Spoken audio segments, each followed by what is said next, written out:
कदाचित सातारा विकास आघाडीकडे जाईल. कदाचित नाही, उदयनराजेच उपाध्यक्षाचा निर्णय घेणार, कदाचित सगळे त्यांचं उपाध्यक्षाचं नाव उदयनराजेच देणार आहे, त्याबद्दल काय शंकाचा विषयच नाही.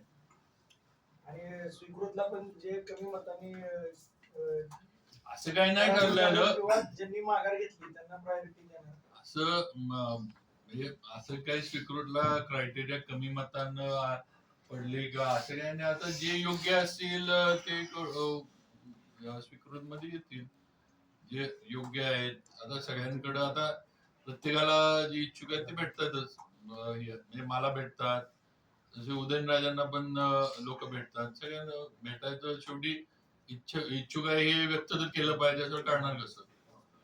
मग काही संघटना भेटलेत. आता अपंग संघटनेनं मला निवेदन दिलं होतं, मला वाटते खासदारांना पण निवेदन दिलं की आम्हाला अपंगांचा एक नगरसेवक करा, असं आहे. परत इतर पण काही संघटनांनी पण निवेदन दिलेत किंवा आम्हाला संधी मिळावी. काही जुने कार्यकर्ते आहेत, काही तुम्ही म्हणला तसं जे निवडणुकीला थांबले त्यांची पण अपेक्षा आहे की बुवा हे करा. असे अनेक आहेत. आता सर्वानुमते ठरलं, त्याच्यामध्ये काय इकडे तिकडे काय होणार नाही. आम्ही तो वाघमारे यांना संधी मिळणार. पालकमंत्री साहेबांनी आता सांगितलेलं आहे की सन्मानाने बोलवा, अन्यथा स्वबळावर लढू. जिल्हा परिषदेत सन्मानाने बोलवलं पाहिजे, मित्र पक्षांना त्यांनी इशारा दिला. आता उलट आमचं म्हणणं आहे की पालकमंत्री ते आहेत, त्यांनी आम्हाला बोलवलं पाहिजे. उलट आम्हाला कुठं ते सांगतात. जिल्ह्याचे प्रमुख ते आहेत पालकमंत्री म्हणून, त्यांनी भाजपचे सर्व पदाधिकारी व राष्ट्रवादी असेल अजितदादांची आणि सेना म्हणून ते आणि त्यांचे आसना त्यांनी खरं म्हणजे बोलवलं पाहिजे ना पालकमंत्र्यांनी. आम्ही पालकमंत्र्यांनी बोलवल्यावर येणार नाही, जाणार नाही असं कुठं म्हटलं कधी. त्यांनी उलट आमचं म्हणणं आहे त्यांनीच बोलवलं पाहिजे आम्हाला, ते आमचे पालकमंत्री आहेत, त्यांनी ती भूमिका घेतली पाहिजे किंवा या बसा चर्चा करा युतीच्या बाबतीमध्ये.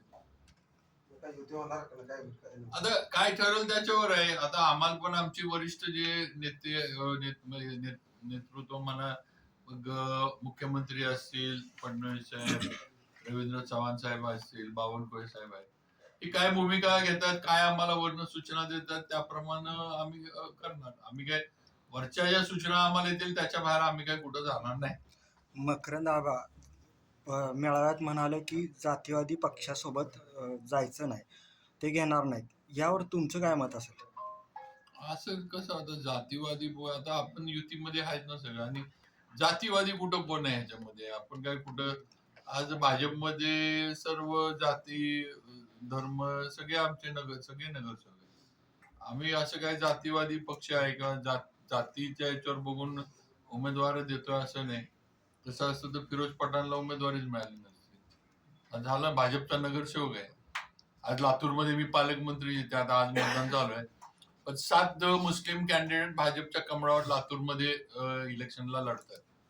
भाजप जर जातीवादी असतं तर तिथल्या 7 मुस्लिम लोकांना दिलं कशाला असतं, नसतं दिलं. त्यामुळे असं नाहीये. आणि शेवटी युतीचा निर्णय, माझं म्हणणं आहे की वरिष्ठांनी आणि जिल्ह्यात बसायचं असलं तर पालकमंत्र्यांनी सगळ्यांना एकत्र बोलवावं. पालकमंत्र्यांचा तो अधिकार आहे, ते आमचे पालकमंत्री आहेत, त्यांनी बोलवावं, मग पुढे चर्चा होईल. त्यांनी तर स्वबळाची भाषा केली, तुम्ही करणार नाही, त्यांनी केली असली तर मी माझ्या ह्याच्यात नाही, पण ठेवा शेवटी होत नसलं तर प्रत्येक जण लढणार ना आपल्या ताकदीवर. म्हणजे निवडणुकीतनं तर काही कोण माघार घेणार नाही.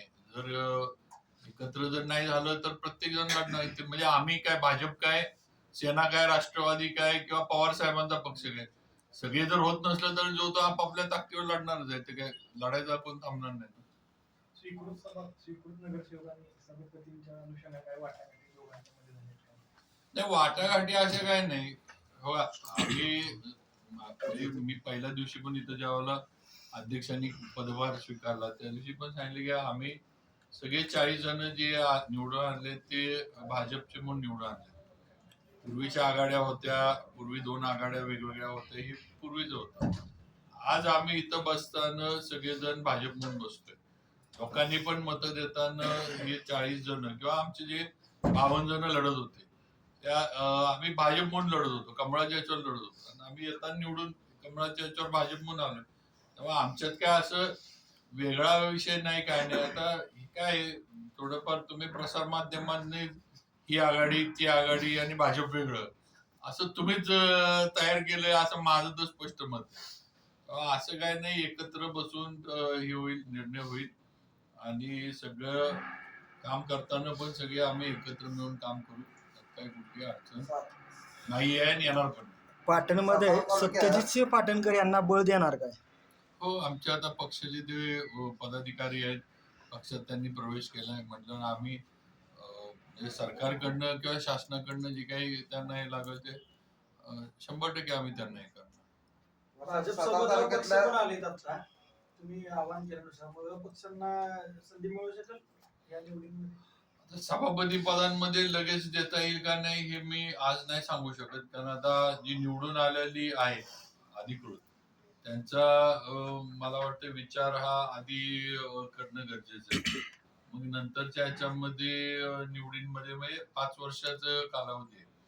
पुढच्या ह्याच्यामध्ये जे आले त्यांचं नंतरच्या ह्याच्यामध्ये विचार करणं ठीक आहे, पण पहिल्याच वर्षी निवडणूक झाल्या अपक्षांना लगेच सभापती किंवा हे करणं हे थोडं जरा निवडून आल्यांवर पक्षाने जेव्हा निवडून आलेल्यांवर थोडं अन्याय केल्यासारखं होईल असं माझं तर मत आहे. त्यामुळं अपक्षांना बरोबर आपण घेतले कामं त्यांची आपण करू, तर त्यांना संधी नंतरच्या ह्याच्यामध्ये देण्याचा प्रयत्न करू असं माझं मत आहे. आता पहिल्याच वर्षी शक्यतो अपक्षांना लगेच हे करणं थोडं मला म्हणजे पक्षीय ह्याच्या दृष्टीने योग्य नाही वाटत. बरं साहेब, महेश शिंदे आमदार महेश शिंदे उमेदवार काही घोषित पण केलेले आहेत तालुक्यात. म्हणजे अशी काय म्हणजे माहिती एकीकडे ते म्हणतात की उदयन महाराजांना ज्यांनी विरोध केला त्यांना तिकीट दिली जाणार नाही. म्हणजे त्यांनी त्यांच्या दोघांचं काय ठरलं का? तुमच्यावर अशी काय चर्चा आहे का? तुम्ही एकत्र लढणार आहे का तालुक्यामध्ये? महेश शिंदे साहेबांनी जर उमेदवार डिक्लेअर केले असले, आता महेश शिंदे साहेब हे शिवसेनेचे आमदार आहेत, ते उमेदवार शिवसेनेचे असतील. भाजपचे अजून काही भाजपनं त्याबद्दल भूमिका घेतलेली नाही आहे किंवा भाजपनं त्याबद्दल काही अधिकृत असं काही त्या विधानसभा मतदारसंघात काही घोषित केलेलं नाही. पक्ष म्हणून आमचा जो निर्णय होईल, आमचे महेश शिंदे साहेब आमचे मित्र पक्षाचे आहेत, आमचं आम्ही काम एकत्र करतोय.